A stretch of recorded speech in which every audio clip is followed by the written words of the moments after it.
Marta, Nadia Makuza, Mujiati, Mesara, Halisa Putri, Lisa Ananda Lestari, Khairun Nisa, Nur Haliza, Nadim Firdanita, Kamelia, Nur Aisyah, dan Antung Nur Marlina yang ingin mempresentasikan pembelajaran fikih tentang utang piutang. Utang piutang. Utang piutang merupakan salah satu muamalah yang diperbolehkan dalam Islam. Bukan tanpa syarat, utang piutang memiliki rukun dan hukum yang wajib dipenuhi agar suatu utang piutang dapat dikatakan sah dan halal. Tidak semua utang piutang diperbolehkan. Terdapat beberapa hal yang tidak diperbolehkan dan haram dilakukan baik oleh pemberi hutang maupun penerima hutang. Berikut pengertian rukun, syarat, hukum, dalil, dan ketentuan yang mengatur utang piutang. 1. Pengertian utang piutang. Utang dalam Kamus Besar Bahasa Indonesia merupakan kewajiban pembayar kembali apa yang sudah diterima.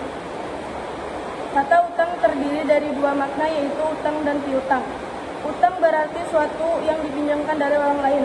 Menurut ahli fikih, utang piutang adalah transaksi antara dua pihak, yang satu menyerahkan uangnya kepada yang lain secara sukarela untuk dikembalikan lagi kepadanya oleh pihak kedua dengan hal serupa.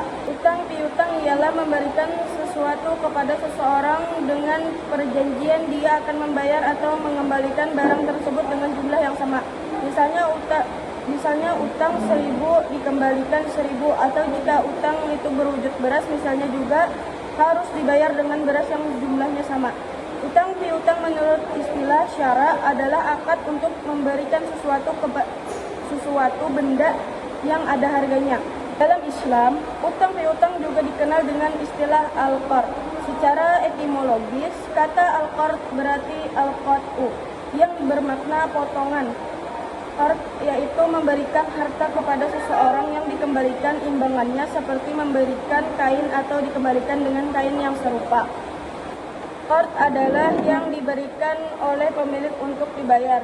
Adapun qard secara terminologis adalah memberikan harta kepada orang yang akan memanfaatkannya dan mengembalikan gantinya di kemudian hari. 2. Dasar hukum utang piutang. Dalam hukum Islam, transaksi dalam bentuk utang piutang diperbolehkan.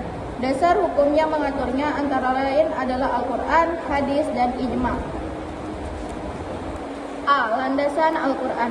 Dalam Al-Quran, Allah membolehkan hambanya untuk berutang dan menganjurkan hambanya untuk menolong saudaranya yang sedang mengalami kesulitan. Berikut beberapa dalil dari Al-Quran yang mengaturnya. 1. Surah Al-Baqarah ayat 245. 2.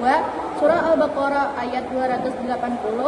3. Surah Al-Baqarah ayat 282. Yang keempat, Surah Al-Baqarah ayat 283. B. Landasan hadis Rasulullah SAW. Rasulullah juga menganjurkan umatnya untuk menolong saudaranya yang sedang mengalami kesulitan. Berikut hadis Nabi SAW yang mengaturnya. 1. Anjuran meringankan kesulitan orang lain. Abu Hurairah radhiyallahu anhu, Rasulullah SAW bersabda, barang siapa meringankan sebuah kesusahan kesedihan seorang mukmin di dunia, Allah akan meringankan kesusahannya pada hari kiamat. Barang siapa memudahkan urusan seseorang yang dalam kesulitan, Allah akan memberinya kemudahan di dunia dan akhirat. Barang siapa menutup aib seseorang, Allah pun akan menutupi aibnya di dunia dan akhirat. Allah akan senantiasa menolong hambanya selama hamba tersebut menolong saudaranya. Hadis riwayat Muslim. 3. Pahala bagi pemberi utang. Sebagaimana dalam hadis yang diriwayatkan Ibnu Majah yang agak panjang. Tidak ada seorang muslim pun yang memberikan pinjaman kepada muslim lainnya sebanyak 2 kali, kecuali akan bernilai seperti sedekah sekali. Hadis riwayat Ibnu Majah. C. Landasan ijma'. Para ulama sepakat dan tidak ada pertentangan mengenai kebolehan utang piutang. Kesepakatan ini didasarkan pada tabiat manusia yang tidak bisa hidup tanpa pertolongan dan bantuan saudaranya. Islam adalah agama yang sangat memperhatikan segenap kebutuhan umatnya. 3. Hukum utang piutang. Hukum asal dari utang piutang adalah mubah atau boleh. Namun hukum tersebut bisa berubah menjadi situasi dan kondisi, yaitu sebagai berikut. A. Hukum orang yang berutang adalah mubah boleh, sedangkan orang yang memberikan utang hukumnya sunnah, sebab ia termasuk orang yang menolong sesamanya. B. Hukum orang yang berutang menjadi wajib dan hukum orang yang mengutanginya juga wajib. Jika peminjam itu benar-benar dalam keadaan terdesak, misalnya utang beras bagi orang yang kelaparan, utang uang untuk biaya pengobatan dan lain sebagainya. Sebagaimana sabda Nabi Shallallahu Alaihi Wasallam yang diriwayatkan oleh Ibnu Mas'ud radhiyallahu anhu, Nabi Shallallahu Alaihi Wasallam bersabda, tidaklah seorang muslim memberikan pinjaman kepada seorang muslim suatu pinjaman sebanyak 2 kali, maka ia telah seperti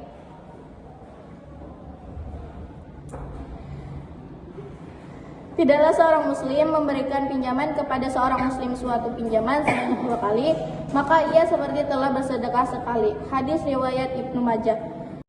C. Hukumnya haram jika meminjam atau meminjamkan uang dengan tujuan untuk maksiat atau perbuatan makruh. Misalnya untuk membeli narkoba, minuman keras, berjudi, atau hal haram lainnya. Sebagaimana firman Allah Subhanahu wa taala.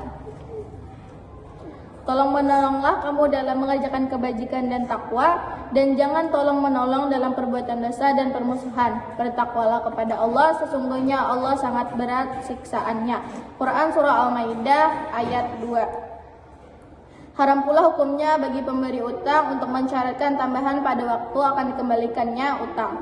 Utang piutang dimaksudkan untuk mengasihi manusia, menolong mereka menghadapi berbagai urusan, dan memudahkan sarana-sarana kehidupan. Akad dalam utang piutang bukanlah salah satu sarana untuk memperoleh penghasilan dari memberikan utang kepada orang lain. Oleh karena itu, diharamkan bagi pemberi utang untuk mensyaratkan tambahan dari utang yang dia berikan ketika mengembalikannya. Dalam hadis disebutkan, setiap utang piutang yang di dalamnya terdapat keuntungan, maka itu disebut riba. 4. Rukun dan syarat utang piutang. A. Dua pihak yang berakad. 1. Balik, berakal sehat, merdeka, cakap bertindak hukum, serta dapat membedakan yang baik dan yang buruk. 2. Orang yang berutang adalah orang yang mempunyai kewenangan dan kekuasaan untuk melakukan akad tabarruk. Artinya, harta yang diutang adalah miliknya sendiri. B. Harta yang diutangkan. 1. Harta yang diutangkan merupakan harta yang dapat ditakar, ditimbang, diukur, dan dihitung. Ini merupakan pendapat ulama Hanafiyah. 2. Setiap harta yang dapat diperjualbelikan dalam jual beli salam, baik itu jenis harta yang dapat ditakar, ditimbang, diukur, dan dihitung. Ini merupakan pendapat ulama Malikiyah, Syafi'iyah, Hanabilah. Atas dasar ini, mayoritas fuqaha berpendapat bahwa tidak sah mengutangkan manfaat atau jasa. 3. Al-qab atau penyerahan. Akad utang piutang tidak sempurna kecuali dengan adanya serah terima, karena di dalam akad utang piutang ada tabarruk. Akad tabarruk tidak akan sempurna kecuali dengan serah terima, al-qab. 4. Utang piutang tidak memunculkan keuntungan bagi pemberi utang. 5. Utang itu menjadi tanggung jawab orang yang berutang, artinya orang yang berutang mengembalikan utangnya dengan harga atau nilai yang sama. 6. Barang itu bernilai harta dan boleh dimanfaatkan dalam Islam. 7. Harta yang diutangkan diketahui kadar dan sifatnya. 8. Pinjaman boleh secara mutlak atau ditentukan dengan batas waktu. C. Akad ijab dan kabul. Ijab berupa penawaran yang diajukan oleh salah satu pihak, dan kabul adalah jawaban persetujuan dari penawaran yang diberikan oleh mitra. Akad utang piutang dinyatakan sah dengan adanya ijab dan kabul berupa lafal yang sama pengertiannya. Ucapan ijab misalnya saya mengutangimu atau memberimu utang, dan ucapan kabul misalnya saya menerima atau saya ridha, dan sebagainya. 7. Adab utang piutang. Di dalam kehidupan sehari-hari, kebanyakan manusia tidak terlepas dari yang namanya utang piutang, sebab di antara mereka ada yang membutuhkan dan ada yang dibutuhkan. Demikianlah keadaan manusia sebagaimana Allah Subhanahu wa taala. Adapun terdapat adab atau etika dalam utang piutang sebagai berikut. A. Utang piutang harus ditulis dan dipersaksikan yang telah dipertegas dalam surah Al-Baqarah ayat 282. B. Pemberi utang tidak boleh mengambil keuntungan atau manfaat dari orang yang berutang. C. Melunasi utang dengan cara yang baik. D. Pihak yang berutang sadar akan utangnya harus melunasi dengan cara yang baik dengan harta atau benda yang sama halalnya, dan berniat untuk segera melunasi. E. Sebaiknya berutang kepada orang yang saleh dan memiliki penghasilan yang halal. F. Berutang hanya dalam keadaan terdesak atau darurat. G. Utang piutang tidak disertai dengan jual beli. H. Memberitahukan kepada pihak pemberi utang jika akan terlambat untuk melunasi utang. 8. Hikmah utang piutang. Berdasarkan pembahasan utang piutang ini, dapatkah diambil suatu hikmah bahwa utang piutang dapat membentuk situasi yang saling menguntungkan? A. Bagi yang memberi piutang. Adapun hikmahnya sebagai berikut. 8. Hikmah utang piutang.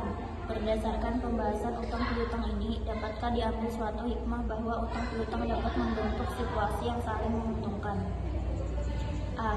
Bagi yang memberi piutang. 1. Memberi pertolongan kepada orang lain yang sangat membutuhkan karena pada dasarnya orang berutang adalah karena terdesak oleh kebutuhan. 2. Mempunyai nilai sedekah jika ia dapat membebaskan sebagian atau seluruh utang dan sekaligus melaksanakan perintah Allah Subhanahu wa Ta'ala. 3. Menumbuhkan jiwa ingin menolong orang lain sehingga ia peka terhadap kesulitan dan dialami oleh saudara, teman, atau tetangganya. B. Bagi yang menerima pinjaman. 1. Beban dan kesulitan untuk sementara dapat teratasi. 2. Dapat memanfaatkan kesempatan untuk mengubah hidup. 3. Kebutuhannya dapat terpenuhi.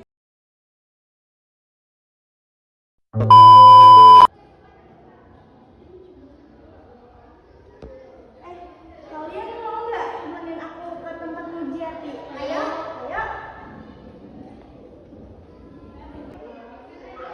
Lihat, itu ada Mujiati sama Nisa. Ayo kita ke sana. Ayo, ayo. Mujiati, Nisa.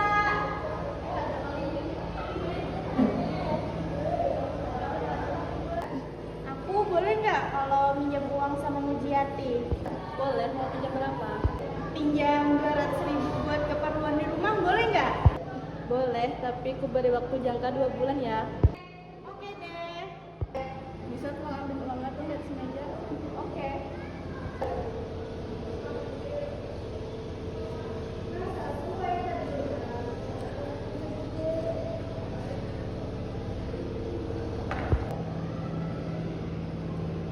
Ini uangnya ya? Iya, makasih. Saya di uangnya. Ya, aku bawa dulu ya uangnya. Terima kasih.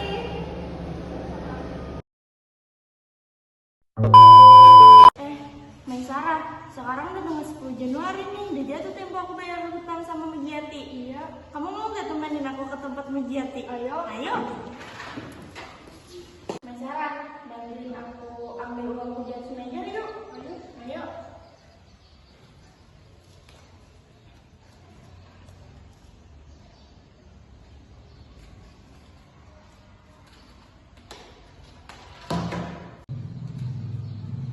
Udah pas nih uangnya, ayo. Maisara,